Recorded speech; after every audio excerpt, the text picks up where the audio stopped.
সুৰাপান কৰি গাড়ী নচলাব, দীৰ্ঘায়ু হওক। আবেদনৰে গুৱাহাটীত যান বাহন আৰক্ষীয়ে চলায় এক অভিযান।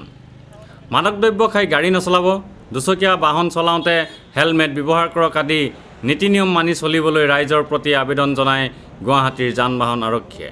নিয়ম নমনা গাড়ী চালক তথা বাইকাৰসকলক ধৰি আইনী ব্যৱস্থা গ্ৰহণ কৰে। ফাকুৱাৰ অচিলা লৈ হেলমেট পৰিধান নকৰাসকলক আৰক্ষীয়ে জৰিমনা বিহে।